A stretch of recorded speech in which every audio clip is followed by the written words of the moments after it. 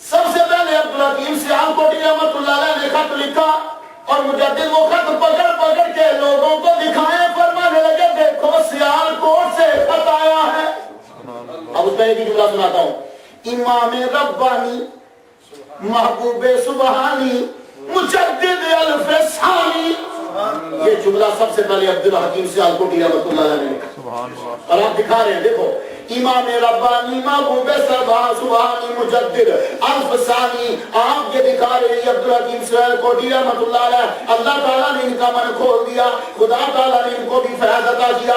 جمال طلوی یہ بھی بہت بڑے علامہ تھے، یہ دونوں اس دور کے ٹاپ کے علامہ تھے جن کے مدرسے چلتے تھے اس دور میں۔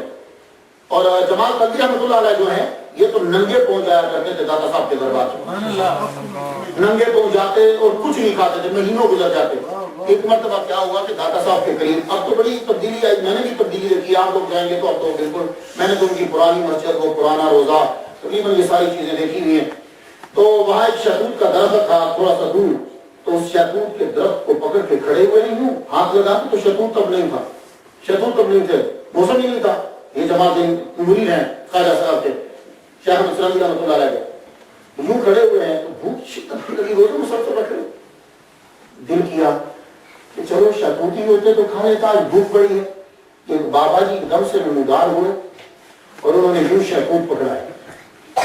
تو آپ دیکھنے لگے کہ شہتوت تو اوپر ہے نہیں، شہتوت دیے تو کہا یہ کھا لو، تو شہتوت لے کے کھانے لگے۔ روزہ افطاری کا تب وقت تھا، تو روزہ افطار کیا تو مڑ کے دیکھنے لگے تو کہتے ہیں کہ ہو سکتا ہے کہ یہ بابا جی داتا صاحب ہی ہو۔ مڑ کے جب دیکھا تو تب وہ جلوہ فرما کے اور مسکرا رہے تھے، کہنے لگے روز تو ہمارے پاس آتا تھا، ہم نے کہا چلا جا ہم تیرے پاس لے جاتے ہیں۔ یہ ہے جمال طلوی۔ جب مجدد الف ثانی لاہور تشریف لائے، آپ ہاتھ جوڑ کے کھڑے ہوئے، آپ نے ان کی ارادت میں شامل ہوئے، مرید بنے، فیض لیا، بنگال میں فیض آپ کا پہنچا، شیخ حمید آپ کے مرید بنے، پہلے سخت مخالف تھے لیکن جب آپ کی گفتگو سنی تو مجدد الف ثانی رحمۃ اللہ کے مرید ہو گئے، اور جب جانے لگے تو کہنے لگے میں بنگال جا رہا ہوں، اے مجدد مجھے اپنے نالین دے دو۔ مجدد الف ثانی کے دونوں نالین، آپ کے دونوں نال، یہ دونوں نالین جب لیے، لے کے شیخ حمید الدین نے سر پہ، حمید رحمت اللہ علیہ نے سر پہ رکھ لیے۔ اتنا بڑا مفتی و محدث و مفکر و علامہ، بنگال میں جس کا توتی بولتا ہے، لوگ جس کے مرید مدرسے میں پڑھنے آتے ہیں، مجدد الف ثانی کے نالین اپنے سر پہ رکھ کے بنگال کی جانب چل پڑے۔ بنگال پہنچے، اور آج یہ بنگلہ دیش کا آدمی ہے، کئی عرصہ تک آپ نے وہ نالین لے جا کر ایک چبوترے کے پاس آپ نے دروازے کے قریب وہ نالین گھن لٹکا دیے۔ جو آدمی بھی بنگلہ دیشی آتا آپ کا مرید کہ مجھے بیماری ہے، کہتے ادھر آؤ، پانی کا پیالہ دیتے۔ مجدد الف ثانی رحمۃ اللہ کے پاؤں کی جو نوک تھی، اس کی نالین کی نوک، نال کی، جوتا مبارک کی، وہ اس میں تھوڑی سی ملاتے جاتے، جا پی، جتنی بھی بیماری ہوگی آپ دور فرما دے گا۔ جو بڑے عرصے تک تو ابھی تو مجھے معلوم نہیں، کہتے جا بھی یہ سلسلہ جاری ہے۔ تو بدخشاں میں، خراسان کے اندر، توران کے اندر، ہر جگہ آپ کے مریدین پھیلنے لگے۔ جب آپ لاہور سے واپس جانے لگے تو رستے میں خبر آئی کہ خواجہ باقی باللہ دنیا سے کوچ فرما گئے۔ خواجہ باقی باللہ وصیت فرما گئے تھے، کہنے لگے سنو میرے مریدوں، تم سب کے سب مجدد کے سامنے کھڑے ہو جانا ہاتھ باندھ کر، اور یہ یاد رکھو کہ انہی سے آگے فیض چلے گا، اور یہ میری وصیت ہے کہ تم سب نے انہی کی ارادت۔ لیکن آپ کو پتا ہے کہ رشک یا حسد جو بھی کہہ لیجیے، یہ تو ہوتا ہی ہے۔ کچھ مریدوں نے انکار کر دیا خواجہ باقی باللہ کے جانے کے بعد کہ ہم اس کی ارادت میں نہیں آئیں گے، مجدد کو ہم تسلیم نہیں کرتے۔ ان میں شیخ تاج بھی شامل تھے، بہت بڑے علامہ تھے، وہ بھی نہ مانے۔ آپ جب گئے تو کچھ مرید تو آپ کے سامنے آ گئے اور کچھ مریدوں نے آنے سے انکار کر دیا۔ آپ وہاں فاتحہ پڑھی رہے، اس کے بعد سرہنگ آپ واپس تشریف لائے۔ سرہنگ آپ واپس تشریف، ایک سال کے بعد جب دوبارہ مجدد الف ثانی رحمۃ اللہ علیہ گئے تو دوبارہ جب آپ گئے ہیں تو پھر سب کے سب مریدوں کو خواب کے اندر حضور صلی اللہ علیہ وسلم نے اتنی سرزنش کی، شیخ تاج سمیت۔ اب جب عرس کی محفل ہو رہی ہے، لیکن یہ بھی عرس کرتے تھے خواجہ باقی باللہ کا، عرس کی جب محفل ہے تو سارے مولویوں نے اپنی پگڑیاں اتاری، اپنی تب اللہ پگڑیاں پہنتے تھے، مولوی سب پہنتے تھے، تو پگڑیاں اتار کے گلے میں یوں پٹکا بنا کے مجدد الف ثانی کے سامنے دلی کے سارے علماء معافی کے لیے حاضر ہوئے، حضور نے معاف فرمائے اور اپنی ارادت میں شامل کرے۔ اکبر بادشاہ کہ دربار کے اندر بدتمیزیاں چل رہی تھی، آپ کے مریدین جب تعداد بڑھی تو اس کے اندر صدر جہاں مرتضی خان، خان اعظم، یہ سب سے بڑے لوگ تھے گورنمنٹ کے جو ٹاپ کے تھے. خان اعظم اور اکبر بادشاہ نے ایک ماہ کا دودھ کیا تھا. تو خان اعظم کی بات جو ہے وہ ٹالتا نہیں، اس لیے خان اعظم اکبر بادشاہ کو ڈانٹ نہیں دیتا، مذاق بھی کر دیتا. اکبر بادشاہ نے جب یہ ساری اصطلاحات نافذ کر دی، اصطلاحات نافذ کی، تو خان اعظم نے سب سے پہلے روکا. اور مجدد الفسانی رحمۃ اللہ علیہ نے خط لکھا، فرمان لگے اکبر بادشاہ کو روکو ان چیزوں سے، اسے باز کرو، اسے کہو کہ یہ اصطلاحات ختم کرو اور یہ بدعات ساری ختم کرو. محمد مصطفیٰ صلی اللہ علیہ وسلم کی سنن پر عمل ہونا چاہیے، میرے نبی نے جو فرمایا اس پہ عمل ہو. اکبر بادشاہ ڈر گیا. وجہ یہ ہے کہ جب یہ مجدد الفسانی جس دن پیدا ہوئے تھے، اس دن اس نے خواب دیکھا تھا کہ شمال کی طرف، دلی سے شمال کی طرف سے ہوا چلی ہے. اس ہوا نے تخت سمیت بادشاہ کو، اکبر بادشاہ کو اڑا کے پھینک دیا. 7 دن تک اکبر بادشاہ کی زبان نہیں ہلی تھی. زبان سے کچھ لفظ، اتنی حیبت کہ زبان سے کچھ بولا ہی نہیں جاتا. اب جب آپ کا یہ لیٹر پہنچا تو کچھ کام گیا. کیا لگا ٹھیک ہے اعلان کروا دو کہ جو چاہے وہ عمل کرے، جو چاہے وہ عمل نہ کرے. اس کے لیے ہم ایک دن دربار لگاتے ہیں. اب اکبر بادشاہ ایک دربار لگا لے. آپ سنیے ذرا مجدد نے کیا کمال کیا. آپ کا پہلا امتحان شروع ہوا، تبلیغ شروع. اکبر بادشاہ نے اعلان کر دیا میرے محل کے اندر 2 دربار لگیں گے، ایک دربار اکبری، ایک دربار محمدی.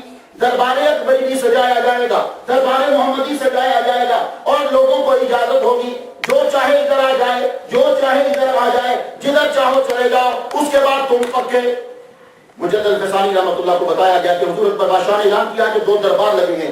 آپ نے فرمایا اس کو کہہ دو یہ بدتمیزی مت کرو، تم تباہ ہو جاؤ گے.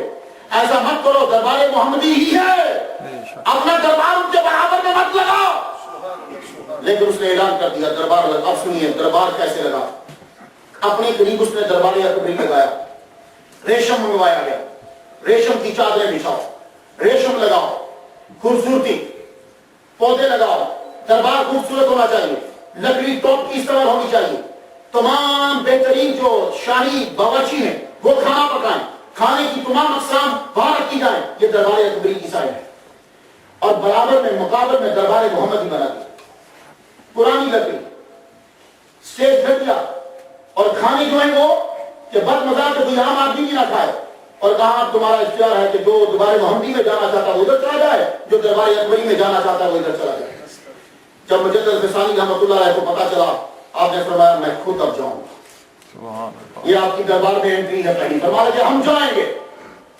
اپنے مریدوں کو لیا، بادشاہ نے اعلان کر دیا. اوپر وہ بیٹھا ہوا بالکنی میں، نیچے دربار اکبری بھی لگ گیا، دربار محمدی بھی لگ گیا.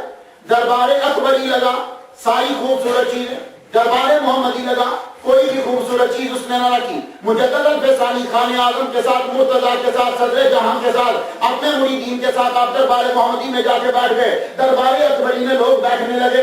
ایک سید زادہ دربار محمدی سے اٹھ کے دربار اکبری میں جانے لگا، اس لیے کہ وہ اکبر بادشاہ کا ملازم تھا، میری ملازمت بچ جائے. جب وہ اٹھ کے جانے لگا، مجدد الفسانی کا ایک مرید بولا اے سید زادے، کل جب قیامت کو تیرے نانے کا دربار لگے گا پھر کدھر جائے گا. سبحان اللہ، سبحان اللہ. اتنا جملہ کہنا تھا کہ سید زادہ بیچ میں واپس پلٹ آیا. نوکری گئی بھاڑ میں. مجدد الفسانی رحمۃ اللہ کے ساتھ بیٹھتا. مجدد الفسانی جب روٹی شروع ہوئی، وہ اکبر بادشاہ اوپر دیکھ رہا ہے، نیچے لوگ روٹی کھا رہے ہیں، یہاں مزے مزے کے کھانے. دربار محمدی میں کوئی ذائقہ نہیں، ٹیسٹی نہیں. آپ جب کھانا شروع کیا تناول، خان اعظم آپ کے ساتھ ہے، مرتضی ہاں، صدر جہاں، آپ کے مریدین، غنی ادھر، باقی سب ادھر. آپ نے لقمہ منہ میں لیا اور نیچے سے مٹی جب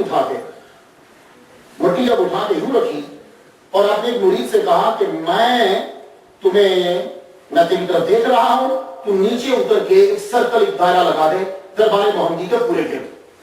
وہ نیچے گیا مرید، آپ نے یوں مٹی ہاتھ میں پکڑی ہے اور لقمہ جو ہے وہ پہلے سے کھا لیا ہے. کیوں ایسا نہ ہو کہ یہاں کا کھا، دربار محمدی کا جیسا بھی ہو دنیا سے لذیذ ترین کھا منہ میں ڈال لیا. اس نے جا کے دائرہ کھینچا، وما رمیت اذ رمیت ولکن اللہ رمی. مجدد الفسانی نے یوں مٹی لے کے دربار اکبری کی طرف پھینکی. مٹی کا پھینکنا تھا کہ اتنی تیز اور گرم، صرف ہوا ہی نہیں، گرم ہوا چلی، ہوا میں خیمے اکھیڑے. خیمے اکھیڑے، میخیں جتنی تھی وہ اکھڑی. وہ جو قلعہ ہوتا ہے وہ میخیں اکھڑی، اکھڑ کے وہ اوپر کئی بندے مر گئے اور ہوا اتنی تیز چلی کہ بادشاہ بالکنی سے اکبر بادشاہ دیکھ رہا تھا. وہ دروازے کا ایک کمان اتنی تیزی سے ایسے ایسے کبھی دیکھا آپ نے کہ جب ہوا چلتی ہے تو یوں لگتا ہے. وہ 7 مرتبہ اکبر بادشاہ کے سر میں لگا. 7 دن اکبر بادشاہ جیا، 7ویں دن مر گیا. سبحان اللہ. اس کرامت سے مجدد فسانی پوری انڈیا میں، ہندوستان میں، پاکستان میں، ایران تک آپ کی شہرت پھیل گئی. سب لوگ آپ کے مرید ہو گئے. آپ وہاں سے واپس پلٹے. جہانگیر اس کے بعد جو ہے وہ تخت نشین ہوا، لیکن بدعات پھر بھی جاری. جو چیزیں وہ کرتا تھا جہانگیر بھی وہی بدعتیں کر رہا ہے. آپ مسلسل خط لکھ رہے، ان چیزوں سے بعد آ جاؤ. آپ کے مریدین بڑھنے لگے. آپ نے فرمایا جتنے بھی صوفیاء ہو وحدت الوجود اب چھوڑ دو. اللہ تعالیٰ نے مجھے وحدت الشہود عطا فرما دیا ہے. تم نے وحدت الوجود کا غلط نظریہ عام کیا ہے. اس کی آگے تشریحات تم نے غلط کی ہیں. اصل میں وحدت الشہود ہے. یہ ساری کائنات اللہ تعالیٰ کی صفات کا مظہر ہے. میرا رب کسی ایک چیز میں اگر آ جائے تو مقید ہو جائے گا. جو مقید ہو جائے وہ رب نہیں ہو سکتا. اس لیے وحدت الوجود اب چھوڑو، تمہیں سمجھ نہیں آئے گی. میں عزت کرتا ہوں، تعظیم کرتا ہوں محی الدین ابن عربی رحمۃ اللہ علیہ کی، لیکن تم ان کے فلسفے کو سمجھ نہیں سکے. اور سنو، وحدت الوجود وجود ولایت صغرا ہے اور وحدت الشہود یہ ولایت کبرا ہے. میں اپنے مریدوں کو، سارے ہندوستان کو ولایت صغرا سے اٹھا کر ولایت کبرا عطا کر رہا ہوں. یہ اس کے اوپر ایم اے میں پورا ایک لیکچر ہوتا ہے، لیکن میں جانا نہیں چاہتا، بڑا مشکل ہے، مجھے بات آگے بڑھانا ہے. آپ نے جہانگیر کا دور شروع ہوا تو جہانگیر نے بھی وہی بدعت شروع کر دی.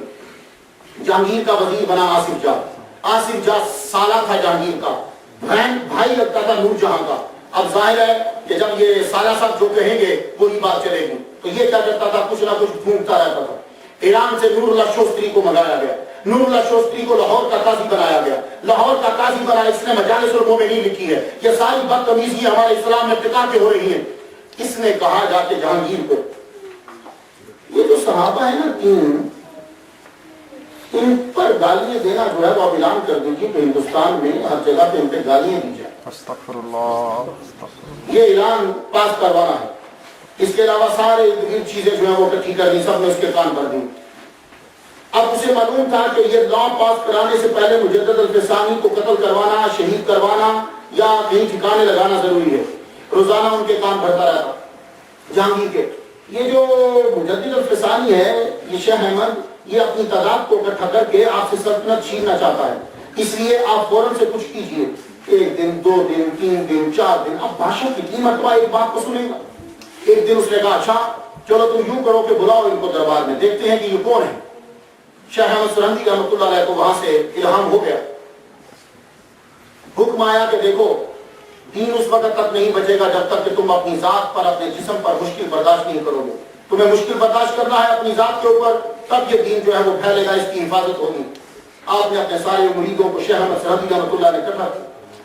کہنے لگے سنو مجھے آبل آ گیا ہے، اب لگتا ہے 1 سال یا 2 سال مجھے تکلیف اپنے جسم پر برداشت کرنا ہے، اور تم لوگوں نے صبر کا دامن نہیں چھوڑنا، اور یہ تکلیف اللہ تعالیٰ کی طرف سے ہے اور مجھے برداشت کرنی ہے. کتنے میں یہ بھی بات آپ مریدوں کو بتا رہے ہیں کہ جہانگیر کی طرف سے آرڈر آ گیا کہ دربار میں بادشاہ نے آپ کو بلایا ہے. مجدد الفسانی رحمۃ اللہ کی 1600 خلافات، 1600 1006 بعد میں کہا 1600، یہ تو صرف خلافات ہے، وہی نہیں بتا رہا میں آپ کو. 1006 آپ کے خلفاء ہیں. آپ نے سارے چھوڑے، اپنے دونوں بیٹوں کو چھوڑا، صرف 5 مرید لے کر جہانگیر کے دربار میں پہنچے. جہانگیر کے دربار میں جب آپ پہنچتے ہیں تو وہاں یہ ضروری تھا کہ جو ہی دربار میں داخل ہو وہ فوراً سے پہلے سجدہ کرے. حضرت مجدد الفسانی رحمۃ اللہ داخل ہوئے تو آپ نے نہ تو سلام کیا نہ ہی سر کو جھکایا، بلکہ سر نارمل یوں ہوتا ہے. مجدد الفسانی یوں کر کے داخل ہوئے، یوں اوپر دیکھ رہے ہیں اور سلام نہیں کیا. سامنے شامل ہوتے جہانگیر بادشاہ کہتا ہے آپ نے ہمیں سلام نہیں کیا. آپ نے فرمایا مجھے پتا تھا کہ تو تکبر کی وجہ سے جواب نہیں دے گا، اس لیے نہیں کیا. اور سر نہیں جھکایا. فرمایا کہ ہمارا سر صرف رب کے آگے جھکتا ہے. سبحان اللہ. آصف جہاں نور جہاں کا بھائی قریبی کھڑا تھا، صاحب بادشاہ کا دیکھا دیکھا میں آپ کو کہتا تھا یہ آپ کا ادب نہیں کرتا، اب آپ کی پورے دربار میں بے عزتی ہوگی، سر جھکوائیے. تو جہانگیر بولا تو سر تھوڑا سا یوں کر دیجئے. فرمانے لگے بھلے سے یوں کرنے سے کچھ نہیں ہوتا، پر تیرے دربار میں نہیں کروں گا. میں تیرے دربار میں یوں تک بھی نہیں کروں گا. آپ حیران ہو جائیں گے کہ تاریخ لکھتی ہے اور یہ ہندو نے اس بات کو نقل کیا ہے. کہتا میں دربار میں بیٹھا ہوں اور یہ ہندو جو ہے یہ قلعہ گوالیار جانے سے پہلے جس کارخانے میں تھے وہاں کا یہ رکھوالا تھا اس کی حفاظت دربار میں بیٹھا ہے. 10 آدمی آصف جاں کے کہنے پر جہانگیر نے بھیجے کہ پکڑ کر دبا کے اس کا سر جو ہے وہ نیچے کر دو. یہ بادشاہ کے دربار میں سر نیچے نہیں کرتا. آپ کی گردن پتلی تھی, کوئی موٹی گردن نہیں تھی. مجھے حسانی رحمۃ اللہ علیہ سبحان اللہ, کیا آپ کا داڑھی مبارک, یہ تو ہو نہیں سکتا کہ سنت کے داڑھی کو. مجدد جو ہے وہ حکومت کو لتاڑتا ہے اور سنت کو سنوارتا ہے. یہ مجدد کی علامت ہے, وہ حکومت کو لتاڑے گا, مذہب کو نکھارے گا. امامہ شریفہ پہنتے تھے یوں, یہ بیچ میں لٹکاتے تھے, یہ بھی دیکھا نا, یوں دونوں بیچ میں لٹکانا. شلوار آپ اوپر رکھتے تھے, سنت بڑا کھلا کرتا شریف جو ہے وہ آپ پہنتے تھے. اور میں نے ایک جگہ پڑھا ہے کہ آپ مسواک موبائل یہاں لٹکا کے رکھتے تھے, مسواک یہاں لٹکا کے رکھتے تھے, اور سنت کے پابند کوئی سنت آپ نہیں چھوڑتے تھے. اللہ اکبر جل شانہ. ولی ہوتا ہی وہ ہے جو سنت کا پابند ہوتا ہے. ولی پانی یہ علامہ غالب صاحب بلا کہتے ہیں, ولی صاحب ہمارے جو صوفیاء کرام ہوتے ہیں وہ عالم ہوتے ہیں, قرآن اور حدیث کے وہ پابند ہوتے ہیں. وہ ایسا نہیں ہوتا کہ وہ قرآن اور حدیث کو الٹ کریں گے, چرس پی کے آپ کو تبلیغ کر رہے ہیں, ایسا نہیں ہوتا. ہمارے وہ ولی ہے ہی نہیں ہے. حضرت شبلی رحمۃ اللہ علیہ, نام بہت لوگوں نے سنا ان کا. حضرت شبلی رحمۃ اللہ علیہ جو ہے یہ بڑے ٹاپ کے تھے. حضرت ابوبکر شبلی نے بولا جاتا ہے, نام ان کا تو جعفر بن یونس ہے. نام ان کا جعفر بن یونس ہے. بہت بڑے حاکم ہیں, ان کے ابا ان کے چاچا جو خود بہت بڑے ٹاپ کے امیر ولی اللہ ہیں, یا جو قریب برابا ہیں, یہ نہامت کے حاکم تھے. حضرت شبلی رحمۃ اللہ علیہ, نام ان کا جعفر بن یونس ہے. شبلی کہتے ہیں شیر کا بچہ. تو شبلی جو ہے جنید بغدادی رحمۃ اللہ علیہ کے پاس آئے. آپ کو بتائیں کہ پیر کو پتا ہوتا ہے اس مرید کی, اور استاد کو نہیں پتا ہوتا ہے شاگرد کی تربیت کیسے کرنی ہے. حضرت شبلی اتنے بڑے حاکم ہونے کے باوجود, خیر نساج رحمۃ اللہ علیہ کے سفارش کے باوجود, سری سکتی سیگمی تعلقات خیر نساج ان کے مرید پیر بھائی نے بھیجا ہے, لیکن پھر بھی دھیان نہیں چھوڑ دی. ایک پورا مہینہ گزر گیا. 1 مہینے کے بعد حضرت شبلی رحمۃ اللہ علیہ جانے لگے. ابھی نیا داخل ہوئے تھے تصوف میں, نئی حکومت چھوڑی تھی, دفعہ برابر ایسی حکومت میں مجھے روکی نہیں کرنی. ابھی وہ چیز تھی بیچ میں کہ میں نہامت کا حاکم رہا ہوں. یہ حضرت جنید بغدادی پوچھتے ہیں, ہاں کہاں جا رہے ہو, پتا تو کہ کون ہے میرے خاندان, کہاں جا رہے ہو. پورا مہینہ حضور گزر گیا, کوئی کرامت ہی نظر نہیں آئی. یہ حضرت شبلی کہہ رہے ہیں کوئی کرامت ہی نظر نہیں آئی. فرمانے لگے اس پورے مہینے میں ہمیں تم نے کوئی ایسا کام دیکھا کہ نبی نے کیا ہو اور ہم نے نہ کیا ہو. اتنی بات کر کے نکال دیا, شبلی کو دربار سے نکال دیا. اب یہاں ادا دیکھنا, جملہ پورا ہو گیا جو سنا دے, ادا سنانی. شبلی رحمۃ اللہ علیہ 1 ماہ کے بعد پھر جنگل میں پھرتے پھرتے آ گئے. السلام علیکم. جنید بغدادی رحمۃ اللہ نے وعلیکم السلام تو کیا دیا, ہاتھ پکڑ کے گھما دیا. کیوں؟ یہ تربیت ہے, یہ سمجھ نہیں آئے گی, یہ پیر ہی سمجھے گا کہ یہ وہ ایسا کیوں کرے. اور پھر چلے گئے واپس. حضرت شبلی مہینے کے بعد پھر آ گئے, السلام علیکم. وعلیکم السلام. ہاتھ رکھ دیا. 3رے مہینے پھر آ گئے شبلی رحمۃ اللہ علیہ. اب جملہ سننا, یہ ادائیں ہیں, یہ اب اعتراض نہ کریں, یہ ادائیں ہیں. جب وہ ہاتھ جھٹکنے لگے گا, کہتے ہیں جنید بغدادی سے, آپ تو کہتے ہو کہ وہ سنت کے خلاف کام کو نہیں کرتا, یہ ہاتھ جھٹکنا کون سی سنت ہے؟ یہ ہاتھ جھٹک دینا تو پائے ہے. کیا مسکراہٹ آئی حضرت جنید بغدادی رحمۃ اللہ پہ, آپ نے سینے سے لگا, فرمانے لگے میں تیرے دل سے وہ حاکمیت کا جراثیم ختم کرنا چاہتا تھا کہ وہ تیرے ذہن میں حاکمیت کا جراثیم نہ رہے, ورنہ ہم جانتے ہیں اللہ اکبر جل شانہ. تو بھائی یہ عالم, ان کی کیا چہرہ مبارک دربار میں داخل ہوئے, 10 بندوں نے پکڑ کر آپ کے سر کو دبایا, گردن کی پتلی سی, ناک میں سے خون نکل آیا پر گردن نہ جھکا پا.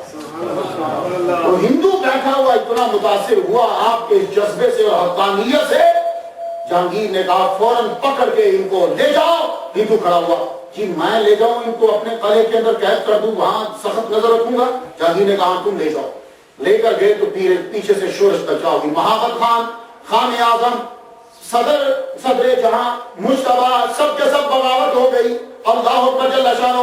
جہانگیر نے آرڈر دیا کہ ان کو یہاں سے پکڑ کے قلعہ گوالیار کے اندر بند کر دیا جائے. یہ 25 مائل 24 مائل دور ہے, پہاڑی کے اوپر سب سے خطرناک قلعہ, قلعے میں جا کے بند کر دیا گیا. آپ نے قلعے میں پہنچ کے حضرت یوسف علیہ السلام کی سنت ادا کرتے ہوئے قلعے میں بھی تبلیغ کرنا شروع کر دی.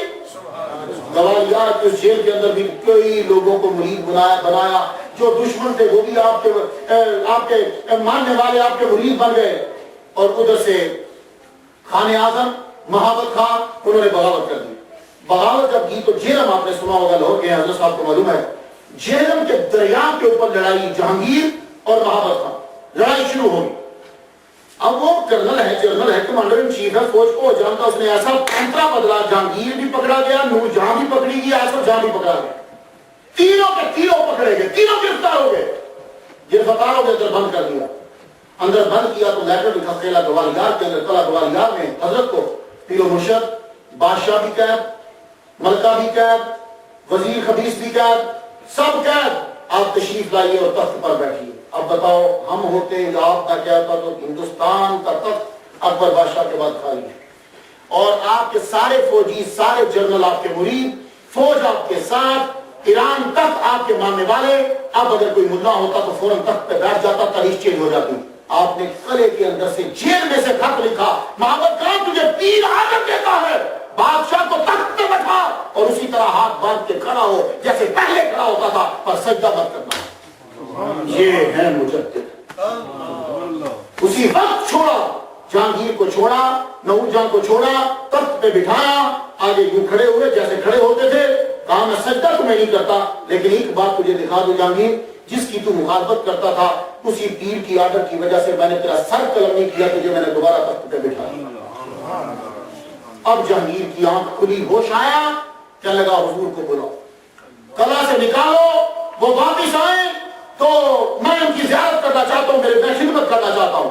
آپ کو آرڈر پہنچا کے بادشاہ نے آرڈر دے دیا قلعے سے نکلو. فرمانے لگے میں نہیں نکلوں گا جب تک شرطیں پوری نہ ہوں گی.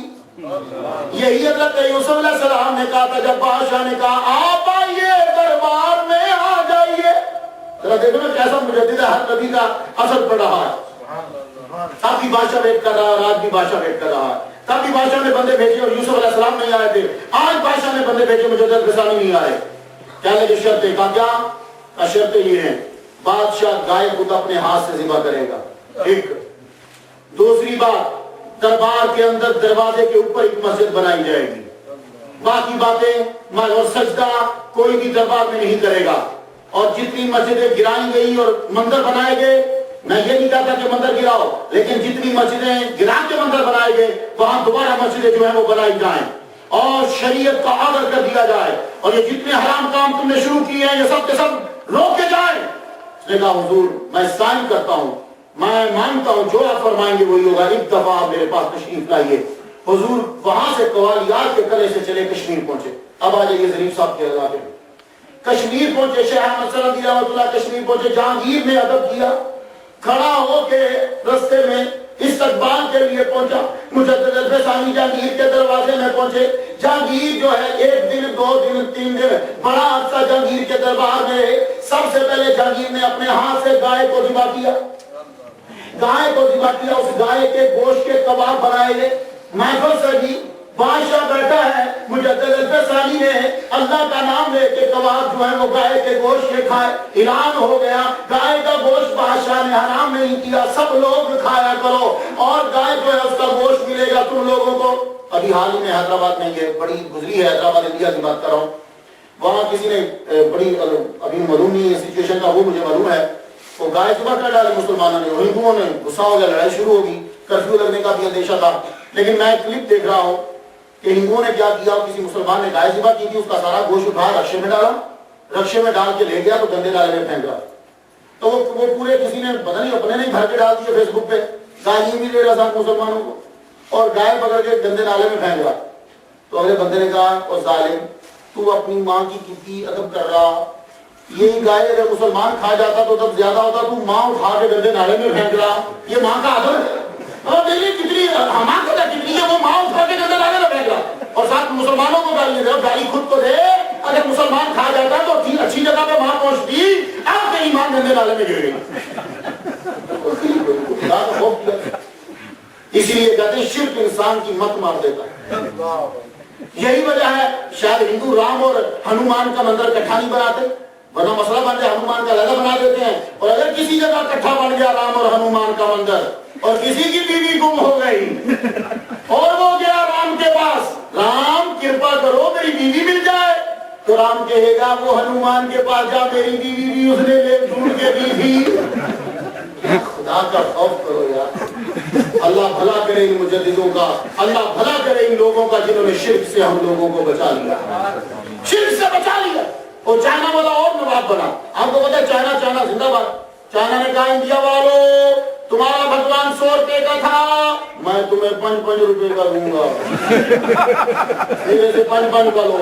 لیکن چھوٹی بات نہیں کرا، انڈیا کی اخباروں میں خبریں آ گئی، غریب کا ایک ہی ہنر تھا گلی محلے کا، وہ بھی چائنا نے چھین لیا۔ تو دیکھو جس کا بھگوان 5 روپے کا ہوگا وہ تمہیں 10 روپے کیسے دے گا؟ اگر کسی آدمی کا 100 روپیہ گم ہو گیا اور وہ بھگوان کے پاس جائے اور بھگوان خود ہو 5 روپے کا، اے بھگوان کرپا کرو میرے 100 روپیہ میرا گم ہو گیا، بھگوان کے دفعہ ہو جا، میں خود 5 کا ہوں، تجھے کہاں سے لے کے دوں گا؟ کچھ شرک انسان کی مت مار، اسی لیے مشرک کا چہرہ دیکھو گے تو تم لوگوں کا روح اور جسم نفرت کرے گا کہ اسے اٹھ جاؤ، شرک سے بچ جاؤ۔ یہ شرک بہت بڑی بیماری ہے۔ میں پڑھ رہا تھا کہ ہم مسلمان کیوں ہوئے، اس کے اندر میں نے پڑھا ایک ہندو کی بیوی مسلمان ہو گئی، وہ جج تھا، اس کی بیوی مسلمان ہو گئی، تو پوچھا گیا کہ آپ مسلمان کیوں ہوئی ہیں؟ کہنے لگی میں راجستھان میں میرے خامد کی اپوائنٹمنٹ ہوئی، راجستھان میں میرے خامد جج لگے، وہاں چونکہ ہم جج تھے ہمارے پاس مسلمان عورتیں بھی آتی تھیں اور ہندو عورتیں بھی آتی تھیں۔ ہندو عورتیں بڑی بن سمجھ کے آتی تھیں، زیور پہننا، کپڑے اچھے، خوشبو لگانی میرے پاس بیٹھتی تھی، اور مسلمان عورتیں بیچاری غریب، راجستھان کے مسلمان کتنے امیر ہوں گے، چند اس دور کی بات کر رہا ہوں، تو وہ بڑی غریب عورتیں تھی، لیکن میں ایک چیز محسوس کرتی تھی، جب ہندو عورت میرے ساتھ بیٹھتی تھی نا تو ایک عجیب قسم کی بدبو آتی تھی، اور مسلمان عورتیں بیچاری آتی تھی تو حالانکہ پرانے کپڑے اور پسینے میں شراب سمٹائی ہوتی تھی، لیکن ان سے وہ بدبو نہیں آتی تھی۔ تو میں نے بڑی تحقیق کی تو پتا چلا یہ شرک کی بدبو ہے، جو ان نہائی دھوئی ہوئی اور خوشبو والی عورتوں سے بھی وہ بدبو آ رہی ہے۔ تو مجدد الفسانی نے اس چیز سے ختم کیا تھا، دیکھو اللہ اکبر جل چلو، یہ دربار سے ہٹاؤ یہ چیزیں، یہ کیا تم نے لگا؟ ابو الفضل کا، آپ کو پتا ابو الفضل پہ کیسے مرا؟ ابو الفضل کی گردن کاٹ دی گئی، سر کاٹ کے لٹکا دیا گیا۔ تو جو دین پڑھتے ہیں دنیا کی خاطر ذلیل و رسوا ہو جاتے ہیں۔ ابو الفضل کہ جس نے قرآن کی تفسیر بے نقطہ ہی لکھی ہے، اسے کوئی نقطہ نہیں اس کے لفظوں، جو بھی وہ لفظ لکھتا ہے ایسا حرف نہیں لکھتا کہ جس کے اندر نقطہ ہو۔ اور پتہ ہے آپ کو یہ مدد کس سے لیتا تھا؟ مجدد الفسانی رحمۃ اللہ علیہ سے۔ پتہ ہے مدد کس سے لیتا تھا؟ لاہور کے علماء سے مدد لیتا تھا کہ اب اس جملے کو میں نے بیان کرنا ہے ان لفظوں میں کہ جس میں نقطہ نہ آئے۔ تو جمال طلبی رحمۃ اللہ علیہ حضور کے مریدین اس کی ہیلپ کرتے، مجدد الفسانی کہتے تو جہاں ابو الفضل کا علم بڑھ جاتا تھا مجدد الفسانی اس کی رہنمائی فرماتے تھے کہ میرے نبی کی تعریف ہے، چلو کوئی بات نہیں ہم تمہیں بتاتے ہیں۔ تو جہانگیر کے دربار مسجد بنی، سب سے پہلی جماعت کشمیر کی اس دربار کے مسجد کے اندر مجدد الفسانی رحمۃ اللہ علیہ نے کروائی۔ بادشاہ ایک دن جہانگیر بادشاہ بیمار ہو گیا، کہنے لگا حضور میرے لیے دعا کیجیے۔ آپ نے فرمایا وضو کرتا ہوں، وضو تازہ کروں گا، لوٹا منگواؤ۔ اس نے لوٹا منگا تو لوٹا سونے کا، آپ نے سونے کا لوٹا، فرمان لگے میری ساری تبلیغ اتنی کر کر کے پھر سونے کا لوٹا؟ او بھائی سونا حرام ہے۔ تو بادشاہ کی تعلیم دیکھو، کہنے لگا جی حرام کیا ہوتا ہے؟ یہ جہانگیر بادشاہ پوچھ رہا حرام کیا ہوتا ہے؟ تو جب بادشاہوں کو یہی نہ پتا ہو حرام کیا ہوتا ہے تو خاص حکمرانی کرے گی۔ جو تمہارے مدرسے کا پڑھا ہوا نہیں ہے وہ تم پہ حکمرانی کیسے کر سکے گا؟ جو جس کے پاس تمہاری تعلیم بھی نہیں ہے وہ تمہاری حکمرانی کس طریقے سے کر سکے گا؟ اپنے حاکم وہ بناؤ جو تمہارے مدرسے کا پڑھا ہو، حاکم اسے بناؤ جو تمہاری گلیوں میں چلتا ہو، حاکم اسے بناؤ کہ جو تمہارے معاملات کو جانتا ہو۔ اسے حرام پہ نہیں پتا، لیکن نور جہاں پیچھے سے سمجھ گئی، اس نے فوراً بلوری یہ لوٹا جو ہے وہ پیش کیا پانی کا، پردے کے پیچھے سے آپ نے وضو فرمایا، وضو فرما کے آپ نے 2 نفل پڑھے، نفل پڑھنے کے بعد آپ نے بادشاہ کے لیے دعا کی تو فرمانے لگا میرا من چاہتا ہے کہ میں سرہند واپس جاؤں، تو ٹھیک ہو گیا انشاءاللہ۔ 1-2 دن کے بعد وہ ٹھیک ہوا، کہنے لگا حضور آپ مت جائیے، ذرا رک جائیے، میرا من چاہتا ہے کہ میں بھی سرہند آپ کے ساتھ چلوں۔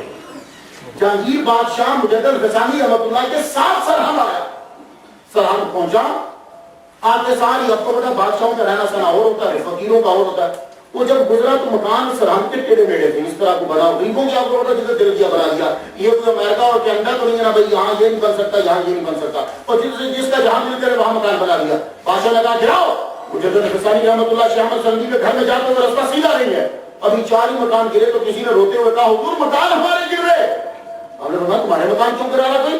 کہا جی بادشاہ کا آرڈر ہے کہ مجدد کے گھر کو جو رستہ جاتا ہے وہ سیدھا نہیں ہے، بیچ میں مکان آ رہے ہیں۔ ہاں خود کے فرمانے لگے ہم اسی طرح ہی رہتے ہیں, ان غریبوں کے مکان یہی رہنے دو, انہیں مت گراؤ. اچھا حضور, اپنا ڈیرا لگایا, ڈیرا لگا کے وہاں رہا. کھانے اب کہا مجدد ثانی رحمۃ اللہ فرمایا بادشاہ اب تیرے باورچی کھانا نہیں پکائیں گے, تو کچھ نہیں کرے گا, اب جتنے دن تو رہے گا تیری ضیافت یہ اللہ کا فقیر کرے گا. مجدد ثانی رحمۃ اللہ علیہ کے باورچی نے کھانا پکایا, ایسے میٹھے اور ایسے کھانے پکائے, اب پتہ نہیں کون پکاتا تھا. تو کھانے پکا کے جب جہانگیر کے سامنے پیش کرے کھائے تو کہ حضور اس کی ریسیپی جو ہے وہ میرے ذرا باورچی کو بتا دیجیے.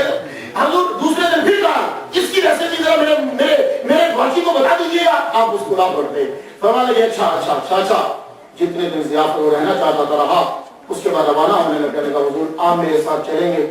آپ نے فرمایا تھوڑی دیر سوچا تو شاید الہام ہوا آپ کو کہ ابھی آپ کی زندگی کچھ باقی ہے, آپ چلیے. آپ کو یہ پتا چل گیا تھا اور الہام ہو چکا تھا کہ آپ صرف 63 سال زندہ رہیں گے اور یہ 62واں سال ہے.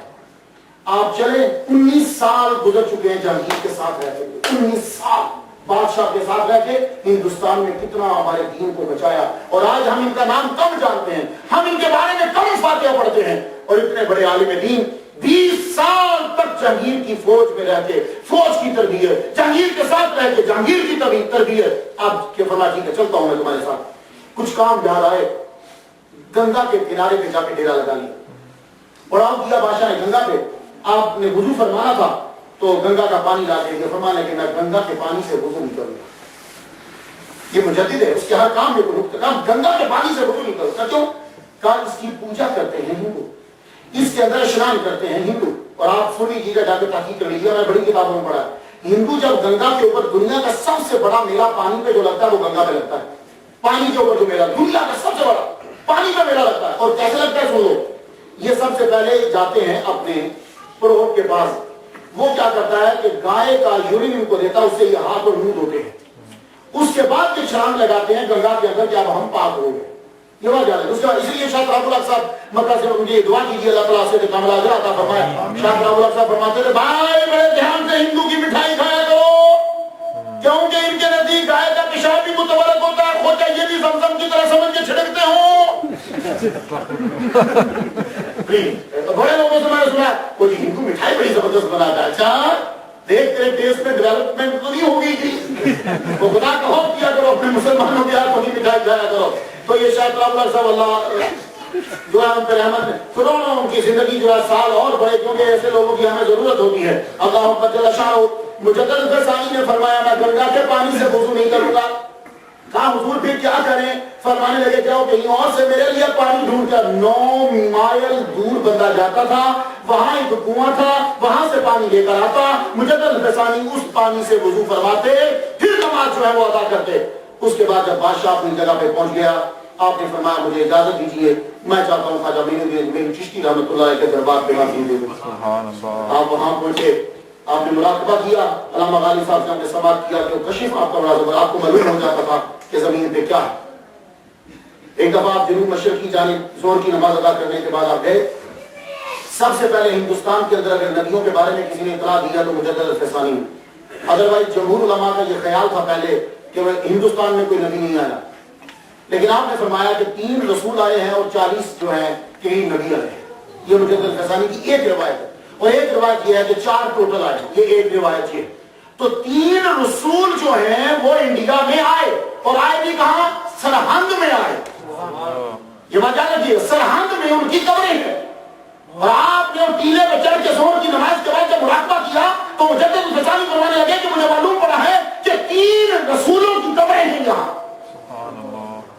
یہ مجدد ثانی رحمۃ اللہ علیہ نے بتایا. تو اس کا مطلب یہ ہوا کہ انڈیا جو ہے, ہندوستان جو ہے, بڑی متبرک زمین ہے کہ ہمارے ابا آدم بھی ادھر ہی آئے تھے.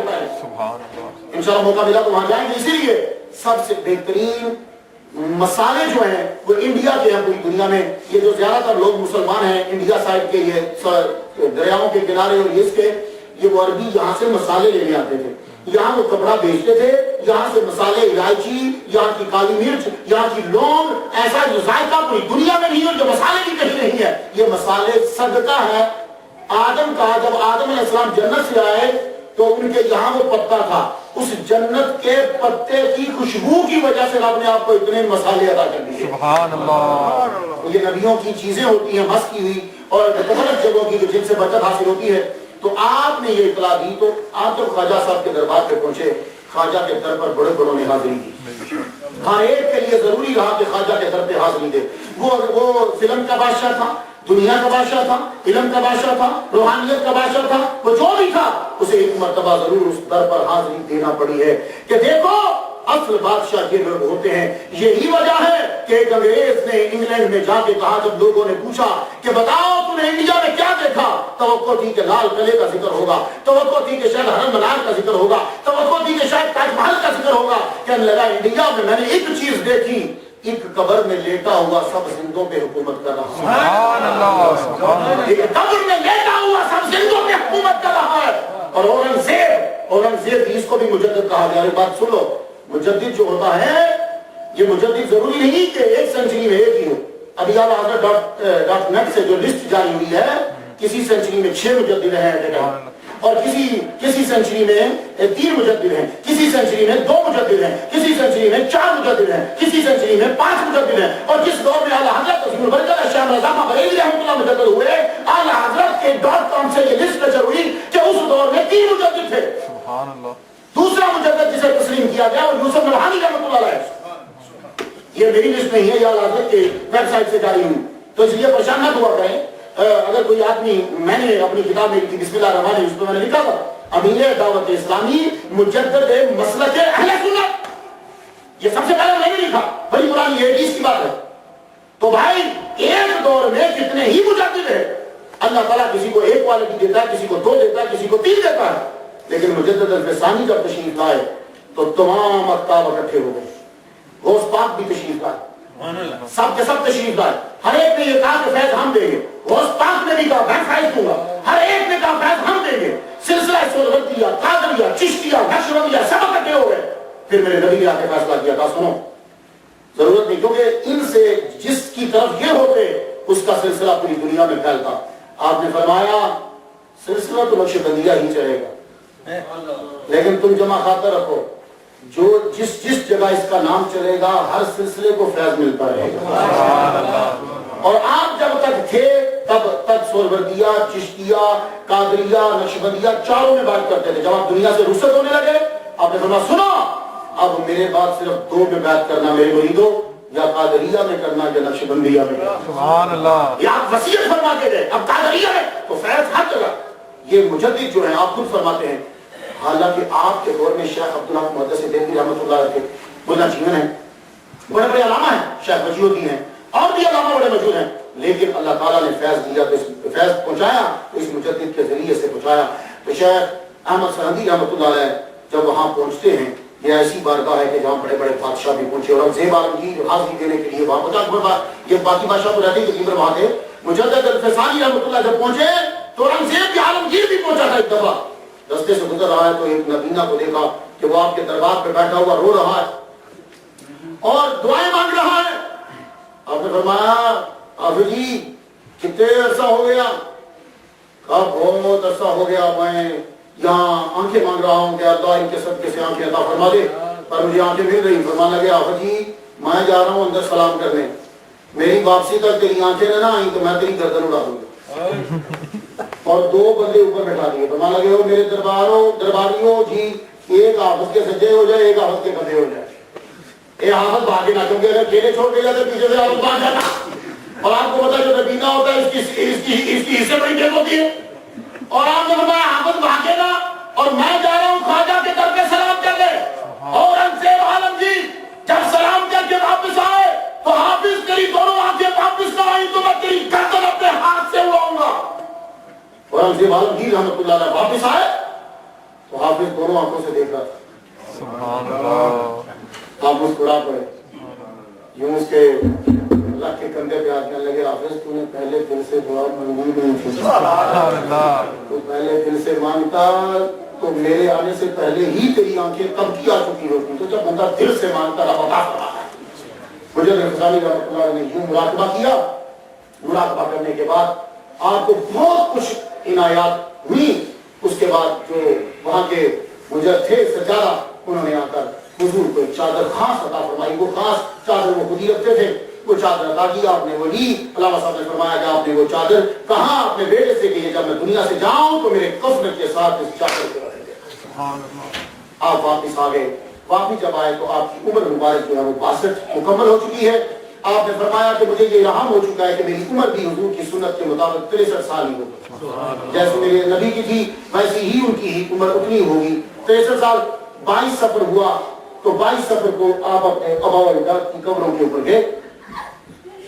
آپ نے قبروں پہ جا کے فاتحہ پڑھی اور آپ کا سختی سے عادت. آپ سن لو کلمات جیسے ہمارے چیئرمین صاحب نے بدین صاحب نے کہا کہ اصل چیز آ گئی اور میں تکلیف بھی ختم کرنے لگا ہوں. آپ نے اعلان فرمایا کوئی بندہ قبر کو چومے گا نہیں. سختی سے آڈر تھا کوئی قبر کو چومے گا نہیں. یہ قبر کے گرد چکر اور دھمال ڈالنے آپ نے فرمایا یہ منع. یہ سما سموع آپ نے سختی سے منع کر دی. کیوں؟ اس لیے کہ وحدت الوجود کی تشریح ختم ہو گئی تھی. فرمانا کہ یہ چیزیں ختم. آپ فرماتے تھے سنو یہ ریاضتیں اور یہ مجاہدے تمہیں میں سب سے مشکل ترین ریاضت اور آداب سنو. آپ کا اصل خلاصہ ہے اور یہ کیلری والا سب کے لیے ہے.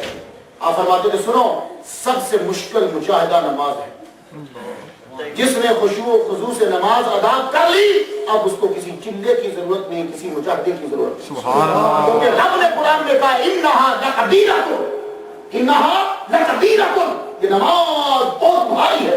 الا علی الخاشعین, جب خشوع ہوگا تو پھر ہلکی ہو جائے گی, ورنہ یہ بڑی بھاری ہے. تو جب تم نماز پڑھ رہے ہو یہ مجدد الفسانی کا سبق ہے. کبھی آپ نے نماز مس نہیں کی, اشراق مس نہیں کی, چاشت مس نہیں کی, ابابین مس نہیں کی, تہجد مس نہیں کی. ابابین میں سورہ واقعہ پڑھتے تھے. یہ ابابین 6 نفل ہیں جو مغرب کے بعد ادا کیے جاتے ہیں. ابابین میں سورہ واقعہ پڑھتے تھے اور آپ وطر پڑھتے تھے. سنیے اب یہ اصل چیز ہے. وطر پڑھتے تھے. وطر کی پہلی رکعت میں سبح اسما, دوسری رکعت میں قل یا ایھا الکافرون, تیسری رکعت میں قل ھو اللہ. اور جب آپ دعائے قنوت پڑھنے لگتے تھے تو قنوت شافعی کو قنوت حنفی میں ملا کر دونوں قنوتیں پڑھتے تھے. کیوں؟ آپ سنیے کیوں. آپ حنفی تھے, مجدد الفسانی مسلک حنفی ہیں. کسی نے کہا حضور پیار تو کرتے ہو امام شافعی سے تو پیروی کرتے ہو امام اعظم کی, یہ وجہ کیا ہے؟ آپ کو تو شافعی ہونا چاہیے کیونکہ آپ کو امام شافعی سے بڑا پیار ہے. کہنے لگے دونوں مجتہدوں کے مسائل جو ہیں وہ میرے سامنے آئے, میں نے ریسرچ کی. حق 2 حصے امام اعظم کے ساتھ تھا اور 1 حصہ امام شافعی کے ساتھ تھا. یہ علماء فقہ جو ہیں یہ سمجھیں گے. آپ اتنا ہی یاد رکھیے, یہ نہیں جو کہ حق مینز جو اصل تحقیق ہے وہ دیکھی گئی. وہ تحقیق 2 حصے امام اعظم کے ساتھ. تو میں نے سوچ لیا کہ میں امام اعظم کی پیروی کروں گا زیادہ مسائل کے ساتھ. نوافل میں کبھی کبھی امام شافعی کی بات کی طرف جاتے تھے, یہ مسئلہ کر حنفی امام شافعی کا بڑا احترام کرتے. تو دونوں قنوت ملا کر وطر میں پڑھتے وہ ادا کرتے, اور عشاء کی نماز ضرور ادا کرتے, چاش کی نماز جو ہے وہ ضرور ادا کرتے, تہجد ضرور پڑھتے. عید آ گئی, یہ آپ کی عید ہے, یعنی سفر محرم ذی الحج. عید کا خطبہ دینے کے بعد آپ نے کہا سنو ہماری عمر پوری مکمل ہونے والی ہے. ہمیں 63 سال ملے تھے, 63 سال پورے ہونے میں چند دن باقی ہیں. میں یہ چیزیں تمہیں کہہ رہا ہوں. سنو سنت سب سے ضروری شے ہے. سنت چھوڑ کر تم کبھی کامیاب نہیں ہوگے. سنت کو پکڑ لو. یہ وہ مجدد کہہ رہا ہے کہ جس نے ہندوستان کے تخت کو اپنے جوتے کی نوک پر رکھ کے ٹھکرا دیا. وہ کہہ رہا ہے سنت کے بارے میں تمہیں قیامت کے دن پوچھا جائے گا. اور آج ہم لوگ, میں امریکہ میں آپ کو ماشاءاللہ بڑے اچھے پابند ہیں, میں نے امریکہ میں لوگوں کو دیکھتا ہوں, یار تم لوگ نماز why are you not covering your head while offering نماز. کہتے ہیں جسٹ سننا, یہ تو صرف سننا ہے. وہ سر کو کور نہیں کر رہا, بولا یہ سننا ہے. دیکھو آپ کو ٹوپی نہیں ملتی نہ پہنو کوئی بات نہیں, آپ کو ٹوپی نہیں ملی, آپ کے سر میں کوئی پرابلم ہے نہیں پہنو کوئی بات نہیں, لیکن حقیقت کبھی نہ جانا. یہ وجہ ایک ہے سنت پہ عمل نہیں کر رہے, ایک ہے سنت کو حقیقت جان رہے. ایک آدمی کی داڑھی نہیں ہے یہ الگ بات ہے, ایک آدمی داڑھی کی توہین کر رہا ہے یہ الگ بات ہے. داڑھی نہیں رکھی یہ اور بات ہے, یہ نبی کے اوپر ہے, لیکن داڑھی کی توہین کی اب رب کے اوپر ہے. جواب یاد رکھنا, داڑھی نہیں رکھی یہ نبی پر ہے, داڑھی کی توہین کر دی اب مسئلہ نبی کی عدالت سے نکل گیا کیونکہ تم نے اس کے محبوب کی توہین کی ہے. اب یہ خدا کی عدالت میں پہنچ گیا. اور ایک بات جہاں عرض کروں, یہ تم اکثر کہتے ہو السلام علیکم وعلیکم السلام, اگر اللہ سلام نہیں لگتا تو السلام علیکم. اچھا السلام علیکم وعلیکم السلام, سلام کرنا سنت ہے, جواب دینا واجب ہے. سلام کرنا سنت ہے, جواب دینا واجب ہے. یہ اکبر بادشاہ نے بدل دیا تھا اس کو بھی. اس کے دربار میں کیا ہوتا تھا, اللہ اکبر یہ سلام ہے,